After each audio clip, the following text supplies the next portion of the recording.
आज हम देखेंगे पार्ट 5 स्ट्रेंथ ऑफ मटेरियल का। ठीक है, पहला प्रॉब्लम देखते हैं। पहला प्रॉब्लम है steel bar having cross sectional area of 100 pi mm square is subjected to a tensile force of 40 kilo newton. Determine the tensile stress. ठीक है, एरिया दे रखा है आपको और टेंसाइल फोर्स। तो टेंसाइल स्ट्रेस निकालने के लिए आपको क्या करना होगा, tensile force divide by area. ठीक है, यहाँ से आ जाएगा आपका 40 किलो न्यूटन है तो न्यूटन में कन्वर्ट करेंगे, मल्टीप्लाई करेंगे 1000 से, डिवाइड बाई 100 पाई। ठीक है, एरिया। तो अगर आप इसको सॉल्व करोगे आप तो आ जाएगा 100.32 मेगा पास्कल, जो कि आ जाएगा option A is the correct one. Next problem देखते हैं। The principle of virtual work can be applied to elastic system by considering the virtual work of which is the internal as well as external। Problem देखते हैं। Poisson ratio for cast iron varies from, तो हमको पता है cast iron का कहाँ से कहाँ वेरी करता है, 0 से 0.2। ठीक है, यहाँ पे और यहाँ पे आप और मटेरियल्स का पॉइजन रेशियो देख सकते हैं। जैसे ग्लास के लिए आपका हो जाएगा 0.02 से 0.03, कॉन्क्रीट के लिए 0.1, कास्ट आयरन 0.7। ठीक है, 0.2 से 0.3 तो ये स्टील हो गया, 0.3 आयरन और 0.3 L, 0.36 copper, 0.4 brass and bronze, 0 nylon, 0.452, 0.50। Next problem देखते हैं। When a mild steel bar of length L width B thickness subjected to pull of P its. ठीक है, तो हमको पता है कि जो चेंज इन लेंथ होता है वो होता है PL डिवाइड बाई ए। ठीक है, तो अब तो क्या हो रहा है, डेल्टा डिफ्लेक्शन किसके डायरेक्टली होता है, लेंथ के, और इसके इन्वर्सली होता है एरिया के। एरिया के इन्वर्सली प्रोपोर्शनल का मतलब है विड्थ। ठीक है, और फिर delta B into T, width और थिकनेस के भी। तो हेंस क्या होगा, लेंथ इंक्रीज करेगा, विड्थ एंड थिकनेस क्या करेगा, वो आप सेपरेट कर सकते हो। प्रॉब्लम देखते हैं। The ratio of elongation of conical bar due to self weight and that of prismatic bar of the same length is. तो हमको पता है elongation of conical bar due to self weight क्या होता है, ये होता है delta is equal to gamma L square divide by 6 E होता है। ठीक है, और इलोंगेशन ऑफ प्रिज्मेटिक बार, ठीक है, ये किसका है आपका, कॉनिकल बार का। ठीक है, अब इलोंगेशन इन प्रिज्मेटिक प्रिज्मेटिक बार, ठीक है, वो सेल्फ वेट की वजह से gamma L square by 2 EI होता है। ठीक है, आपसे क्या पूछ रखा है, रेशियो बताना है इनका। तो रेशियो L स्क्वायर बाय 6 है कॉनिकल डिवाइड बाय प्रिज्मेटिक बार, तो gamma L square by 2E। ठीक है, यहाँ से आपका आ जाएगा 2/6 जो हो जाएगा 1/3। Option B is the. ठीक है, अब हम नेक्स्ट प्रॉब्लम की तरफ आगे बढ़ते हैं। हमारा नेक्स्ट प्रॉब्लम है stress at which extension of material takes place more quickly as compare to the increase in और which is the yielding point. Problem देखिए। A round steel bar is of a length of 40 centimeter consist of two equal portion of 20 centimeter each having diameter of 10 centimeter and 8 centimeter respectively. Take E as 2 to 10 power 6 kg per centimeter square. If the rod is subjected to a tensile load of 10 tons, the elongation in centimeter will be। तो इसको solve करने के लिए देखते हैं। तो आपको पता है delta L equal to P L अपन यही होता है। ठीक है, तो P1 L1 E1 और दो स्टील बार है, तो इसलिए P2 L2 अपन A2, ये टोटल इलोंगेशन होगा। ठीक है, P1 P2 तो बराबर है, ये हो जाएगा 10⁴ kg। L1 L2 भी बराबर है 20 सेंटीमीटर। E1 E2 भी बराबर है 2 × 10⁶ kg पर सेंटीमीटर स्क्वायर। आपसे PL/E तो कांस्टेंट है सबके लिए, बस एरिया डिफरेंट होगा। ठीक है, तो इसलिए हमने ये फॉर्मूला अब यहाँ पे P की वैल्यू रख दिया, L की वैल्यू रख दिया, E की वैल्यू यहाँ A1 A2। ठीक है, ये अब जस्ट सॉल्व करेंगे।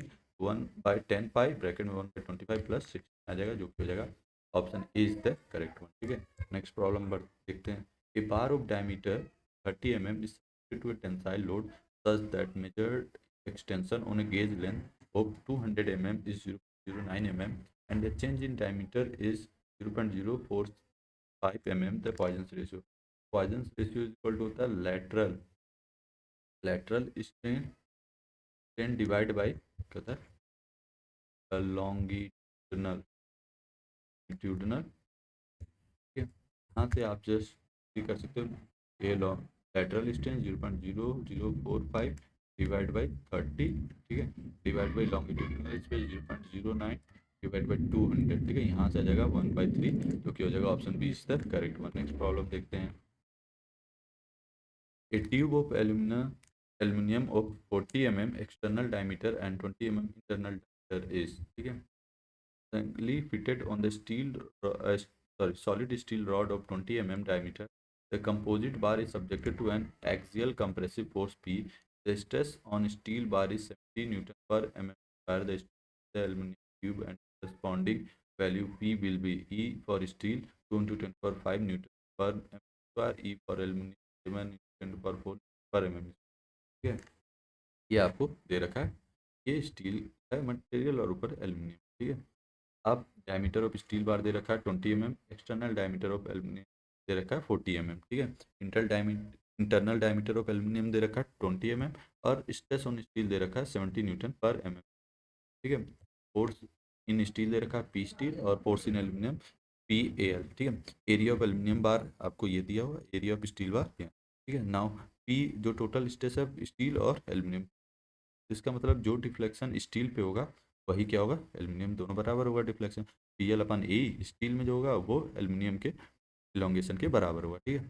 तो हमको पता लेंथ तो सेम है, ठीक है।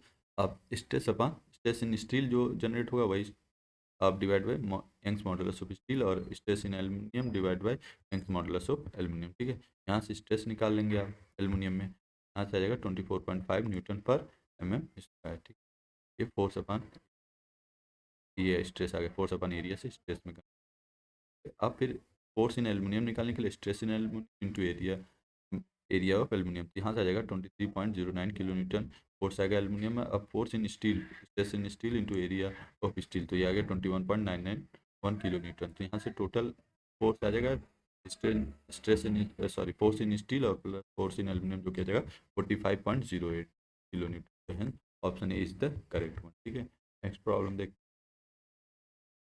प्रॉब्लम है the approximate value of the thermal coefficient of expansion of concrete is, तो 10 इंटू 10⁻⁻6 पर डिग्री सेंटीग्रेड होता है, hence B is the correct one. Problem देखते हैं।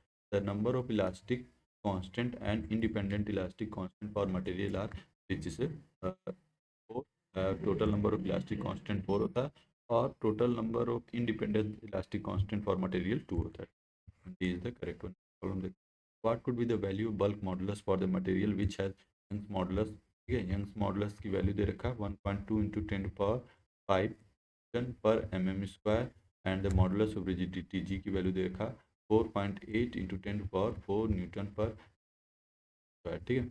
अब के की वैल्यू पूछ रहा है, तो हमको रिलेशन पता है, E इज इक्वल टू होता है 9 kg divide by 3k plus G. यहाँ पे जस्ट वैल्यूज आप पुट कर दीजिए।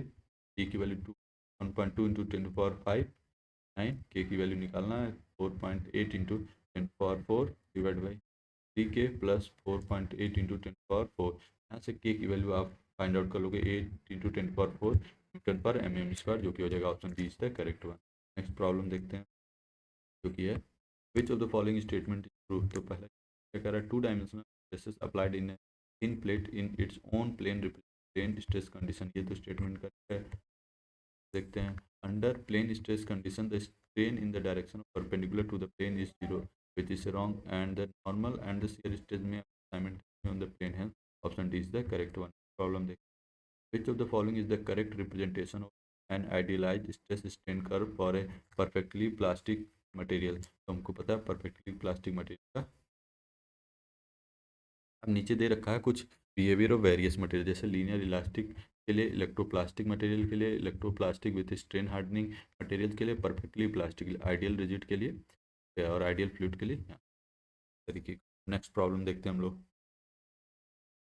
The value of Poisson ratio to be the zero illustrate that which mean the material is the rigid, ठीक है।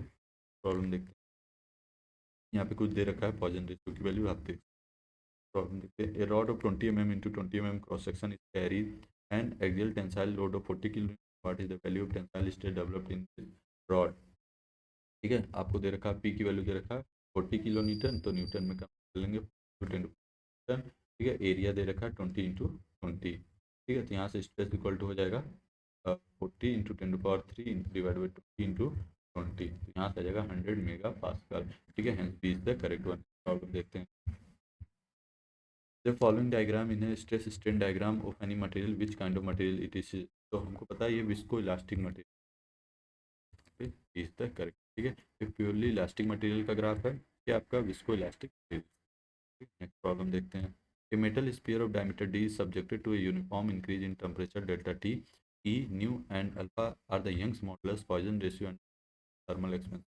If the ball is free to expand, the hydrostatic stress developed with the ball due to change is which is a 0, ठीक है। Next problem देखते हैं। Shear strain gamma yz is given by which is given by del w by del y plus del v by del। Problem देखते हैं। The region in the stress strain curve between elastic limit and point of pressure is which is plastic limit। Problem: a rod of length L 1 meter, area 300 mm square and cell weight 6 kilonewton is suspended vertically and it is firmly fixed at top. Modulus of elasticity is 200 gigapascal. What is the total the bar due to self weight? ठीक है, तो हमको पता है elongation निकालने के लिए W L upon 2 ए ई होता है, ठीक है। तो यहाँ से डब्ल्यू की वैल्यू 1000 × 1000, क्योंकि 6 किलो न्यूटन है तो उसको 1000, और एरिया इंटू एरिया हो गया इंटू ई की वैल्यू 10⁻³ 200 की पास का लगता है। तो इसको सॉल्व करेंगे 0.05 mm आ जाएगा, जो कि ऑप्शन करेक्ट। प्रॉब्लम देखिए। What will the strain induced in the steel rod of length 200 mm that is subjected to a tensile load of 100 kilonewton when the extension of the rod is equal to 0.4 mm, ठीक है। तो strain is equal to delta L by L होता है। Delta L दे रखा है 0.4, total L दे रखा है 200, यहाँ से आएगा 0.002। Option C is the correct one. Problem load of 100 kilo newton suddenly act on the bar of 100 centimetre, area of cross section and length of 100 mm developed the bar is, ठीक है। तो stress is equal to हो जाता है 2 times of force upon area में, ठीक है। तो 2 × 100 × 10⁻³ डिवाइड बाई 100 × 10⁻², ठीक है। तो यहाँ से आ जाएगा 20 megapascal, B is the correct one। Problem देखिए। If all the dimension of prismatic bar are increased in the and on the with which the maximum is produced in the bar by tone weight will change by which is 1:2 10:2। तो problem देखते हैं। A metal bar of length L 200 meter is fitted between two rigid support and its temperature is increased by 30 degrees Celsius if the coefficient thermal 15 × 10⁻³ per degree centigrade and the modulus of 5 megapascal, then bar is, ठीक है। तो stress is equal to होता है ई alpha delta T. Modulus दे रखा है आपको 10⁵ alpha की value 15 × 10⁻⁻6 30 degree से, यहाँ से जाएगा 90 न्यूटन पर एम, जो कि बराबर हो जाएगा 19 megapascal. Hence option C is the correct. Problem देखते हैं। Coefficient of thermal expansion in degree per degree centigrade of the steel in structural steel respective of its grade can be assumed as which is assumed 12 × 10⁻⁻6। option is the correct one। तो next problem देखते हैं। Bending moment and, ये जो theory type की problem है, but ये बहुत ही ज़्यादा हेल्पफुल होते हैं जब हम न्यूमेरिकल सॉल्व करते हैं। ये देखते हैं problem. The bending movement is maximum on the section where shear force. तो हमको पता है जहाँ पे साइन चेंज होता है वहाँ पे मैक्सिमम होता है बेंडिंग, ठीक है। और the m is the external moment which rotate the near end of the prismatic beam without translation, the far end being fixed, then the moment induced at the far end is which is m/2 in the same direction as, so option B is the correct one। नेक्स्ट problem देखते हैं। In the continuous bending moment diagram points where it change sign is called. तो हमको पता है point of inflation भी कहते हैं, पॉइंट ऑफ कंट्राफ्लेक्सर भी कहते हैं, पॉइंट ऑफ वर्चुअल हिंज भी कहते हैं। Option D is the correct one. Next problem देखते हैं। For a beam shear span is defined as the zone where the shear force is constant. Option is the correct one. Next problem देखते हैं। For a beam subjected to a point loads the shear force between point load which is constant. Option is the correct one. Next problem देखते हैं, जो कि है the reaction at a roller support of the beam will be which is the normal to the support at a hinge in a beam which is the bending moment is 0। next problem देखते हैं। the bending moment for a beam with equal overhang and carrying equal point loads each p at the free ends the shear force for the beam portion between the support is which is 0. Next problem देखते हैं. The point of contraflexure is also known as, हमको पता है इधर of the point of inflection भी और virtual hinge जाना जाता है. Flexure rigidity of beam is पता है ई आई होता है. ठीक है. नेक्स्ट प्रॉब्लम देखते हैं. In a fixed beam at a fixed end which is the slope and deflections are. Next problem देखते हैं. If a fixed beam is subjected to a point load at a mid span, total number of point of contraflexure are which is the. ठीक है. Next problem देखते हैं. When there is a sudden increase or decrease in shear force diagram between any location, it indicates that the location has a point load. Problem देखते हैं. Rate of change of shear force is equal to which is a intensity of loading. Problem देखते हैं. At the point of कंट्राफ्लेक्सर, तो हमको क्या पता है कि बेंडिंग मोमेंट क्या करता है, चेंज करता है साइन. ठीक है. नेक्स्ट प्रॉब्लम देखते हैं. Consider the following. Bending moment is a moment about the longitudinal axis of a beam.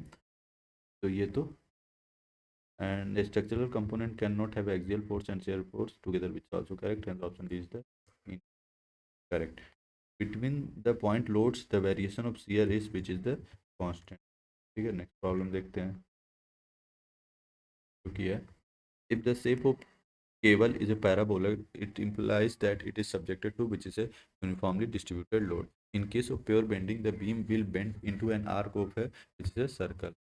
Which type of support prevent the movement of the support in each of the three direction, which is the ball and socket support. Problem देखते हैं. The bending moment on a section is maximum with where shear force is which is a changing sign. Problem देखते हैं. The point where bending moment change direction in a beam carrying load is called as which is the point of contraflexure. ठीक है. Next problem देखते हैं. When shear force at a point is 0, then bending moment at a point is which is a maximum. ठीक है. अब हम next problem देखते हैं.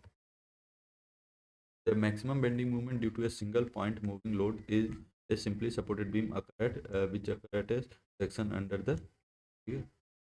करेक्ट. नेक्स्ट प्रॉब्लम देखते हैं. If the shear force diagram of a simply supported beam is parabolic, then the load on the beam is which is a inversely linearly varying distributed load. Problem देखते हैं. The maximum bending moment in a beam occurs where the shear force change signs. Option C is the correct one. Problem देखते हैं. The point where the bending moment is 0 after changing its sign is which is the point of contraflexure. Option C is the correct one. Next problem देखते हैं. A simply supported beam is subjected to uniformly varying load. Here at the point of 0 shear force, the bending moment will be which is maximum bending moment. Option C is the correct. Next problem देखते हैं. A prismatic beam of length L and fixed at both ends carries a uniformly distributed load. The distance of point of contraflexure from either end is between 2 1 1. A cantilever beam is the one which is supported with which is the one end fixed and other end free. The bending moment is a beam will be maximum when which is the shear force is 0. Problem देखते हैं. A uniformly distributed load longer than the span of a girder moves from left to right. The maximum bending moment at the center of the span occur when the uniformly distributed load occupies the whole span of the girder. Next problem देखते हैं. For no torsion, the plane of bending should which be pass through shear center of the section. Option B is the correct one. Next problem देखते हैं. A beam of uniform strength refer to which one of the following, which is the correct option is the a beam in which the distribution of bending stress across the depth of cross section is uniform at all cross section of the beam. C is the correct option. Next problem देखते हैं. In a fixed beam, क्या कर रहा है. Fixed support at both end having L span with W is a uniformly distributed load acting in downward direction, then fixed end bending moment at support is, तो हमको पता है WL square by 12 होता है. Option is the correct. Problem देख सकते. Problem देख. A fixed beam AB of the L is subjected to a clockwise momentum at distance A from the end A. Fixed moment at A end A will be, तो यहाँ पे भी आपको M L square A L minus A L minus 3 A correct बनाता हो, तो यहाँ से एक्सप्लेन भी. ठीक है. प्रॉब्लम देखते हैं. A moment M is applied at the propped end of the propped cantilever beam of span L and flexural rigidity EI. The moment at fixed end is, if the moment is applied to the hinged end of the prismatic propped cantilever, then the moment at the fixed end will be which is say m by 2. Option A is the correct one. Next problem देखते हैं. A fixed beam is loaded as in figure. The fixed end moment at support A is which is a WL²/20 होता है, ठीक है। अगर आप यहाँ से भी ये याद करना पड़ेगा क्योंकि बहुत सारे जगहों पे ये डायरेक्ट पूछे जाते हैं, तो आप याद कर सकते हो WL²/20 और यहाँ पे हो जाएगा WL²/30, इस एंड पे आप हो जाएगा WL²/15, ठीक है। तो इस तरीके से आप, ठीक है। नेक्स्ट प्रॉब्लम देखते हैं जो कि है the angle between the axis of beam and normal to the transverse plane in the beam subjected to pure bending is which is 0 degree, ठीक है। Next problem, each span of two span continuous beam of uniform flexural rigidity is 6 meter. All three support are simply supports. It carries a uniformly distributed load of 20 kilonewton per meter over the left span only. The moment at the middle support is which is the, we are solving like this. 20 kilonewton per meter का UDL दे रखा है 6 metre पे और 6 metres की, ठीक है। तो यहाँ से moment at B, deflection at B1 और डिफ्लेक्शन एट B2 क्या है, बराबर। तो WL³ / 24 EI plus MB L/3 EI, ठीक है, equal to deflection at B2 हो जाएगा -BL/3 EI, ठीक है। यहाँ पे MB इक्वल टू हो जाएगा -WL²/16, तो यहाँ से MB की वैल्यू आ जाएगा नेगेटिव साइन, यहाँ पे देखिए हॉगिंग शो कर रहा है, आ जाएगा option B is the correct. और अदर मेथड भी आप देख सकते हो, ठीक है। नेक्स्ट प्रॉब्लम देखते हैं। ए prop cantilever beam AB fixed at a B is subjected to as action of the couple of moment MA at the end of A. What is the value of the reactive moment MB will be induced at the at end B, ठीक है। तो आप देख सकते हो ये कैसे solve करना है, ठीक है। यहाँ पे deflection due to M A की वजह से डिफ्लेक्शन Δ1 MA L²/2 A ही होता है। Deflection due to propped reaction RA की वजह से क्या डिफ्लेक्शन होगा, तो Δ2 equal to RA L³/3 EI। तो यहाँ से एट इक्विलिब्रियम Δ1 Δ2 के बराबर होगा, RA L³/3 EI equal to MA L²/2 EI। यहाँ से RA आ जाएगा 3MA/2L, ठीक है। अब बेंडिंग मोमेंट एट बी पे क्या बेंडिंग मोमेंट है, ठीक है, RA×L minus MA, MB equal to 3MA×L/2L minus M, यहाँ से MB इक्वल टू हो जाएगा MA/2। तो इसका मतलब हमारा ऑप्शन हो जाएगा D is the correct one, ठीक है। नेक्स्ट प्रॉब्लम देखते हैं। ए propped cantilever beam of span L is loaded with UDL of intensity W per unit length all the through the span the beam is fixed in is, तो WL²/8 होता है। ये याद के डायरेक्ट सारी जगहों पे डायरेक्ट फॉर्मूला ये यूज, आप चाहो तो यहाँ से एक्सप्लेनेशन भी देख सकते हैं। प्रॉब्लम देखते हैं। The maximum tensile stress in the cantilever beam with concentrated load acting downward on the span is caused at the top fiber at support. Next problem देखते हैं। A simply supported beam with a rectangular cross section is subjected to a central concentrated load if the width and depth of the beams are doubled while retaining the same elastic properties, then the deflection at the center of the beam with respect to the original deflection will be reduced to, तो इसका answer आएगा 6.25%, ठीक है। यहाँ से आप चाहो तो एक्सप्लेनेशन भी देख सकते हैं। Next problem, the theorem of the three moment for the solution of continuous beam is formulated by which is formulated by Copley around. Next problem देखते हैं। A single concentrated load W rolling over the beam of span L will cause the maximum bending moment and shear force on a section X at a distance X from the left support. When the load as on the section its maximum bending moment will be, ठीक है। तो WX L minus X by L होता है, ठीक है। कैसे आएगा देखते हैं। W is at X distance from the left end of the beam, तो रिएक्शन RB आप निकाल लोगे इजिली समेशन ऑफ B और मूवमेंट अबाउट ए से, यहाँ से RB आप निकालोगे WX/L और यहाँ से फिर RA निकल जाएगा आपका W-WX/L से WL-X/L, ठीक है। अब bending moment at section X निकालने के लिए MX equal to RA into X, तो RA की वैल्यू आप पुट करेंगे तो मूवमेंट एट X पे आ जाएगा इस तरीके से। Option B is the correct one. Next problem देखते हैं। A prismatic bar when subjected to a pure bending assume the shape of which is a arc of circle. Next problem, where a number of built into a masonry wall which develop only partial restraint, the member shall be designed to resist a negative moment at the base of support is where W is the total design load, L is the effective span which is WL/24. Option B is the correct one. Problem देखते हैं। When a beam is loaded transversely, the maximum bending compressive stress developed on which is developed on top fiber. Problem देखते हैं। Which part of beam is subjected to pure bending in the following diagram, ठीक है। तो कैसे solve करते हैं। सबसे पहले एसएफडी ड्रॉ करने के लिए हमको सपोर्ट रिएक्शन पता होना चाहिए। तो summation of vertical forces equal to zero करने से यहाँ से आपको R A plus R D equal to 50 kilo newton मिल जाएगा, इक्वेशन 1। ठीक है, तो अब फिर हम movement summation of movement A is equal to zero करेंगे, सॉरी ये movement D equal to zero करने पे आर ए इंटू 5 20 × 3 और 30 × 1 करने से यहाँ से आर ए की वैल्यू आ जाएगा 18 किलो न्यूटन। अब फ्रॉम इक्वेशन 1 से हम आर डी निकालेंगे 32 किलो। अब हम शेयर फोर्स इन बीम निकालेंगे। एट डी पे शेयर फोर्स आएगा 32 प्लस एट सी 2 किलो न्यूटन, बी पे -18 किलो न्यूटन, ए पे 0। ठीक है, अब शेयर फोर्स डायग्राम बना देंगे। ठीक है, तो यहाँ पे कह रहा है no part, no part of beam subjected to pure bend. Next problem देखते हैं। The maximum bending moment due to train the wheel load on a simply supported radar which is the always occur under a wheel load। Next problem देखते हैं। ठीक है, in the adjacent beam loaded uniformly at an intensity of a per unit length the maximum bending moment is तो ax square by 2 होता है। ठीक है, यहाँ से आप देख भी डिराइव भी कर सकते हैं। नेक्स्ट देखते हैं। In the adjacent beam the maximum shear stress is, ठीक है, तो मैक्सिमम शियर स्ट्रेस ए एक्स होगा। ठीक है, क्या सॉल्व भी प्रॉब्लम देखते हैं। Steel beam is carry just a self load, it need to be supported on two column span length L with equal overhang on both the sides such that the bending moment at the mid span is 0। the ratio of Ly should be। ठीक है, तो इसको हम कैसे solve करेंगे देखिए। ठीक है, ये हमारा गिवन फिगर हो गया। ठीक है, तो यहाँ से सबसे पहले रिएक्शन एट सपोर्ट पे निकालेंगे, तो R A R B L plus 2y/2 into W के बराबर होगा। अब moment at a mid span equal to 0 करने से यहाँ से -w/2 L/2 प्लस वाई का whole square plus R A L/2 equal to 0। यहाँ से आप y आ जाएगा L/2 पे, वाई का रिलेशन आ जाएगा, रेशियो आ जाएगा 2। ठीक है, तो hence option D is the correct one. Next problem देखते हैं।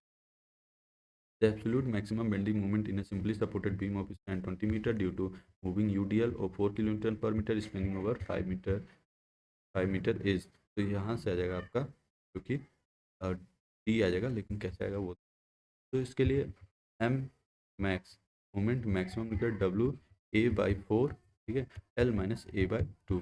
यहाँ पे जस्ट वैल्यूज़ आप पुट कर दिए, डब्ल्यू की वैल्यू 4 हो गया। ठीक है, ये आपका 20/4 और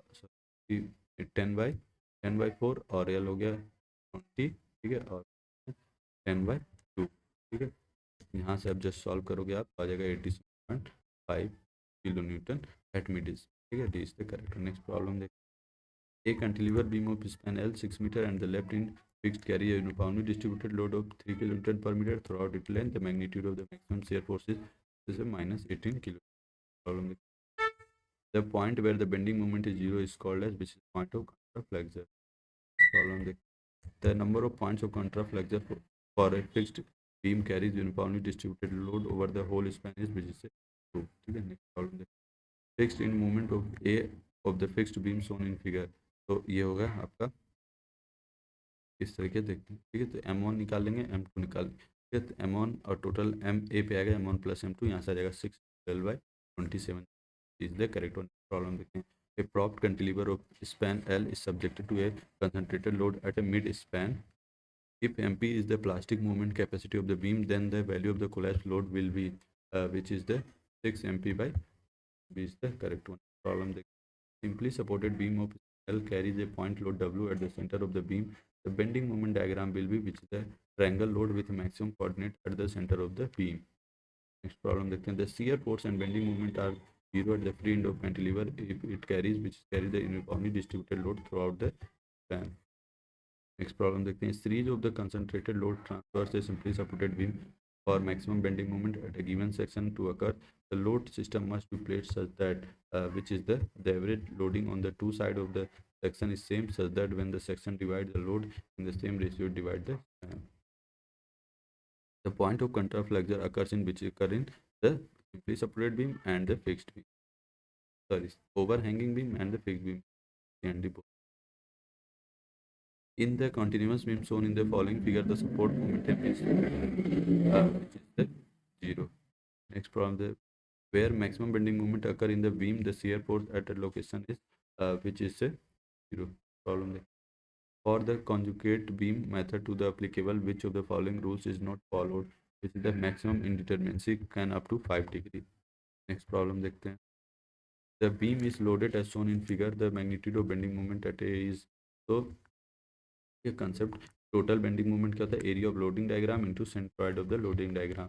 centroid of the trapezoidal from bottom निकालने के X bar to A plus B divide by 3 a plus B into H होगा, तो यहाँ से आपको सेंट्रॉइडल मिल जाएगा। ठीक है, यहाँ से bending moment half into 5 + 15 into 12 into 2 + 5 + 15 और 3 a plus B 5 + 15 into 12 H की वैल्यू यहाँ से आ जाएगा 600 किलो न्यूटन मीटर। तो hence option B is the correct one. Next problem देखते हैं। Continuous beams are which is stronger and much stiffer than the simple beam. Next problem, a beam supported on more than two supports is called which is a continuous beam. Problem देखिए, a simply supports offer which a vertical reaction. Variation of bending moment under UDL in the beam is which is a parabolic variation. Problem देखिए, if the simply supported beam of 5 meter span carries a point load of 100 kilonewton at 2 meter from left hand side, the maximum bending moment on it which is a, सबसे पहले हम reaction निकालेंगे R B आ जाएगा 40 kilo Newton, are आ जाएगा 60 kilo Newton. यहाँ से bending moment 16 × 120 आ जाएगा, जो कि option B is the correct one. Next problem देखते हैं। Under a beam loading condition if the bending moment is constant over a certain span then the shear force could be which is the 0। ठीक है, अब आगे के problems हम next lecture में cover करेंगे। Thank you for watching this video, please like share and subscribe the channel.